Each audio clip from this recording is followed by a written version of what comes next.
لن تزولا قدم ابن آدم، حضور نے خبر دی ہے ابن آدم کے قدم ہل نہیں سکیں گے.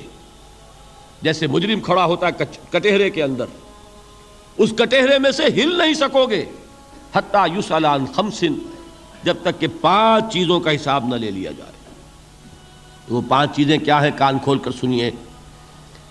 عن عمرہ فیما افناہ، عمر کا حساب دو، یہ 80 برس اور 70 برس ہم نے تمہیں دنیا میں دیے، کہاں ضائع کیے.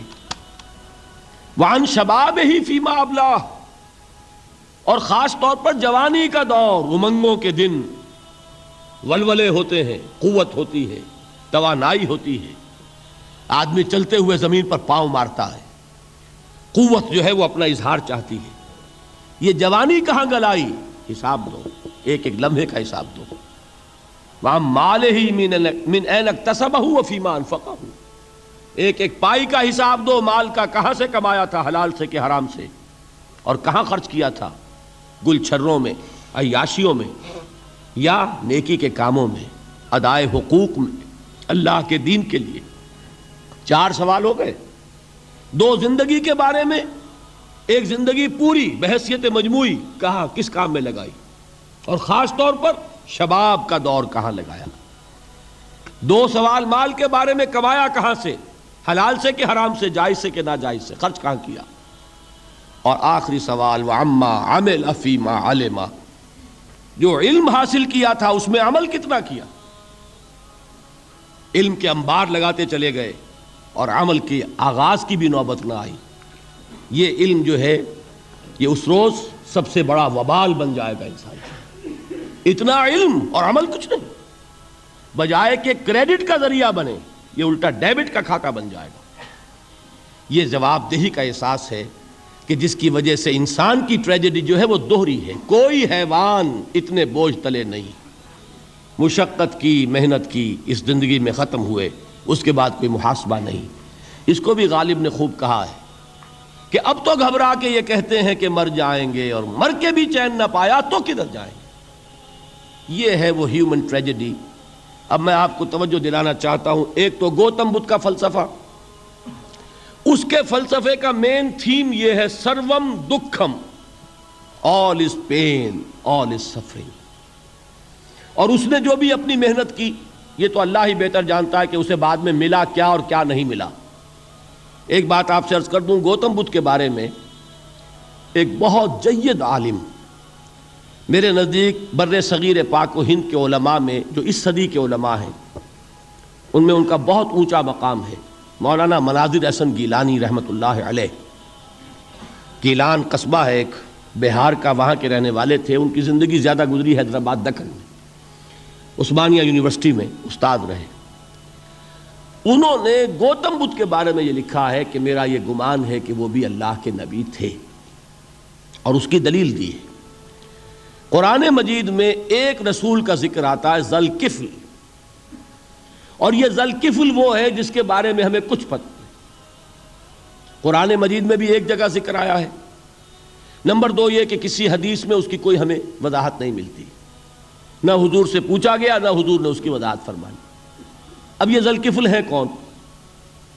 تورات میں جو نبیوں کے نام آتے ہیں ان میں سے کسی نبی کا نام ذوالکفل کے آس پاس نہیں بنتا کہ یہ سمجھا جائے کہ یہ اس نام کی بگڑی ہوئی یا بدلی ہوئی شکل بن گئی ہے. تو انہوں نے جو کہا ہے وہ بات وزنی معلوم ہوتی ہے اس اعتبار سے کہ کپل وستو، کپل، پے جو ہے وہ عربی میں ہے نہیں، وہ فے بنتی ہے. تو ذوالکفل کے معنی کفل والا، اور یہ کفل جو ہے کپل، کپل والا، جس کو ہم کہتے ہیں کپل وستو کا شہزادہ.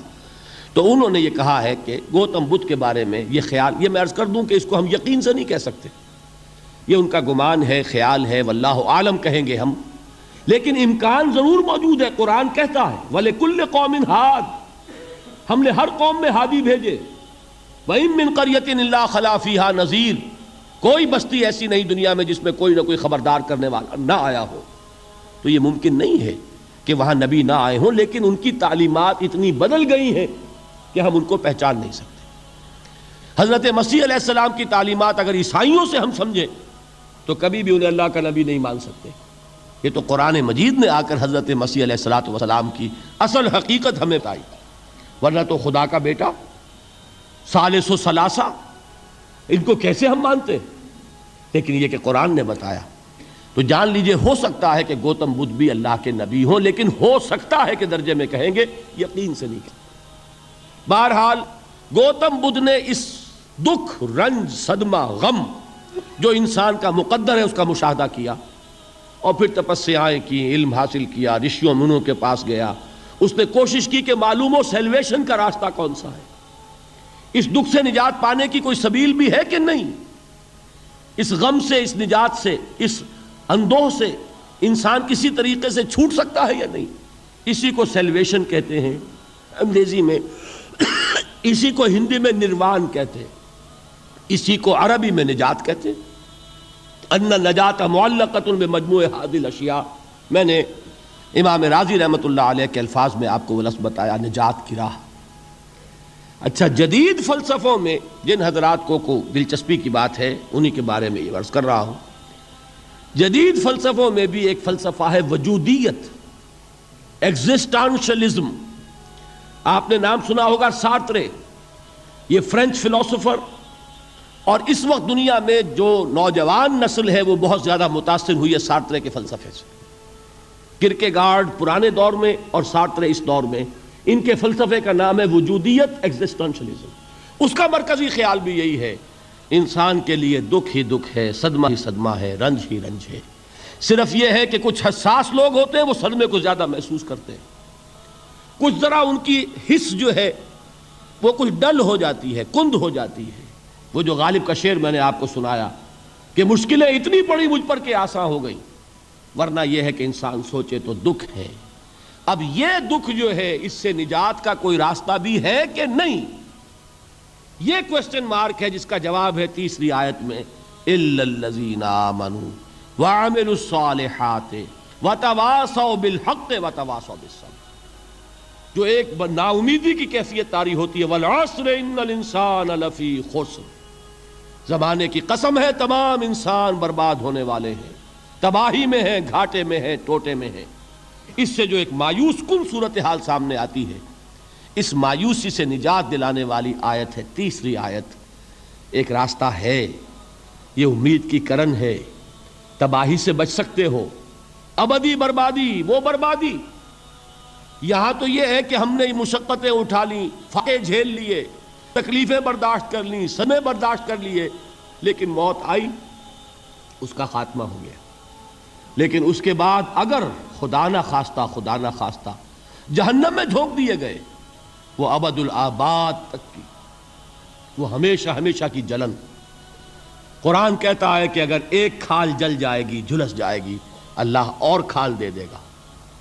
دیکھیے، یہ بھی جدید دور میں آپ کو معلوم ہوگا، بورس بکائی نے جو کتاب لکھی ہے، دی فرینچ سرجن، اس نے ثابت کیا ہے کہ قرآن مجید نے جتنے نیچرل فینومینا کا حوالہ دیا ہے وہ بالکل سائنس کے مطابق ہے۔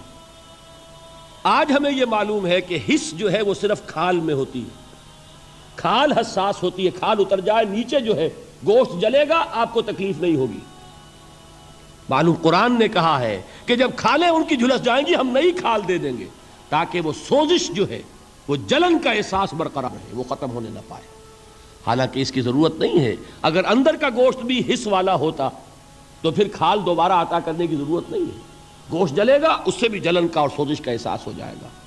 لیکن قرآن کہتا ہے کہ نہیں، کلما نضجت جلودہم بدلنا لہم جلودا غیرہا، جب ان کی کھالیں جھلس جائیں گی، جل جائیں گی، ہم ان کی کھالیں بدل دیں گے تاکہ وہ سوزش برقرار رہے۔ ثم لا يموت فیہا ولا یحیا، پھر نہ وہ اس میں جی سکے گا نہ مر سکے گا، نہ زندوں میں ہوگا نہ مردوں میں ہوگا۔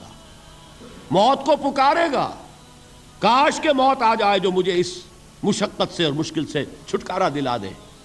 وہ موت جس سے اس وقت ہم بھاگتے ہیں، اگر خدا نہ خواستہ اس جہنم میں جھونکے گئے تو پھر موت کو پکاریں گے اور موت نہیں آئے گی۔ اس عذاب سے، اس ابدی ناکامی سے، اس خسران سے، اس ابدی ہلاکت سے بچنے کا کوئی راستہ ہے؟